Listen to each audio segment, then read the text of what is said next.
હવે વાત કરીએ ગોંડલના મોટા મહિકા ગામની કે જ્યાં આરોપીએ ઉઘરાણીથી બચવા માટે પાડોશીની લાશ પર પોતાના મોતની કહાની બનાવી, પણ પોલીસ સતર્ક છે।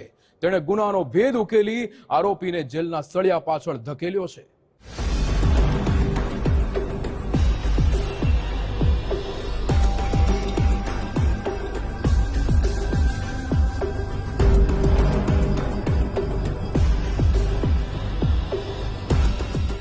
ગોંડલના મોટા મહિકા ગામે એક અવાવરૂ મકાનમાંથી પુરુષની લાશ મળી આવી, જેના ફોરેન્સિક પોસ્ટમોર્ટમ અને ગોંડલ પોલીસની વિવિધ ટીમે અલગ અલગ દિશામાં હાથ ધરેલી તપાસમાં એ ખુલ્યું કે મૃતકની અત્યંત ક્રૂરતાથી હત્યા કરવામાં આવી છે।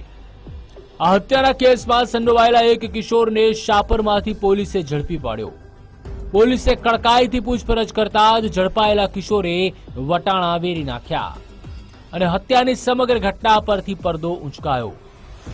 મૃતક સંદીપ ગોસ્વામી અને હત્યારો હસમુખ બંને પાડોશમાં જ વસવાટ કરતા હતા। એકબીજાથી લાંબા સમયથી પરિચિત એવા હસમુખે વતનના જૂના મકાનમાં સફાઈ કરવાના બહાને સંદીપને લઈ ગયો।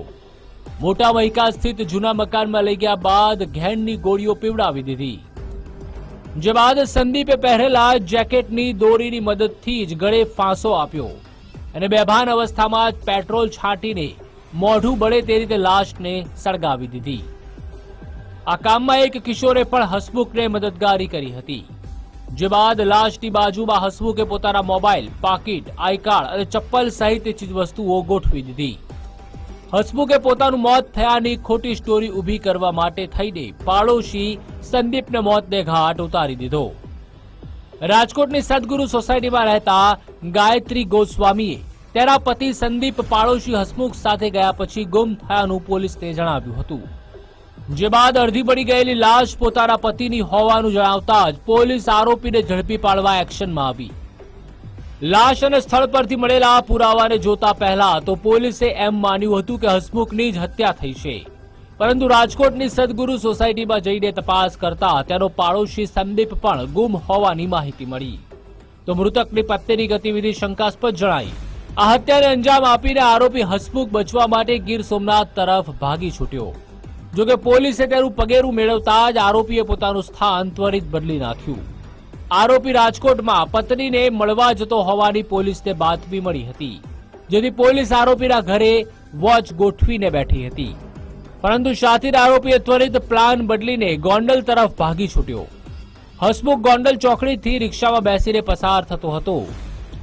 આ સમયે એલર્ટ રહેલી પોલીસે રીબડા પાસેથી આરોપીને ઝડપી પાડ્યો।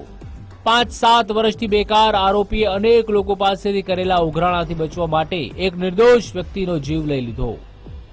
એલસીબીની ટીમ તેમજ અમારા ગોંડલ તાલુકા પોલીસ સ્ટેશનના પીઆઈ રાવ અને ટીમ વોચમાં હતા। તે દરમિયાન આ આરોપી હસમુખભાઈ તે જગ્યાએથી મળી આવેલો હાઈવે રોડ ઉપરથી, અને આ હર્ષભાઈ ને પૂછપરછ કરતા તેને જણાવેલું કે તેને આશરે છેલ્લા 7 વર્ષથી એલઆઈસી કંપનીમાંથી છૂટો કરી દીધેલો, જેના આવકના સ્ત્રોત છે તે બંધ થઈ જતા, તેમજ તે બધા માણસોને એવું કહેતો કે અયોધ્યા ખાતે પોતાને મોટો કોન્ટ્રાક્ટ રસોઈનો મળેલો હોય તેવી આજુબાજુના માણસો અને મિત્રોને વાત કરતા, તેવું બધું તેને પૂછપરછ કરતા આ હસમુખને એવું લાગેલું કે પોતાની ઓળખ મિટાવી દેવી પડશે, જેથી તેને પોતાની ઓળખ મિટાવી દેવા માટે આખો પ્લાન ઘડ્યો હતો અને એના સાથેના હસમુખભાઈને ગળે ટૂંકો દઈ પેટ્રોલ છાંટી અને મોત નિપજાવેલું હોય।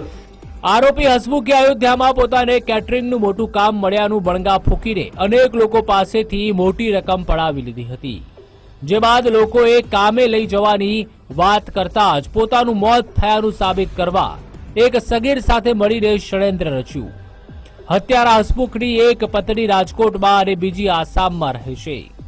શાતિર હસમુખે આસામમાં કે અન્ય કોઈ સ્થળે વધુ ગુના આચર્યા છે કે કેમ તે દિશામાં પણ ગોંડલ પોલીસે વધુ તપાસ હાથ ધરી છે। વિશ્વાસ ભોજાણી, ગુજરાત ફર્સ્ટ, ગોંડલ।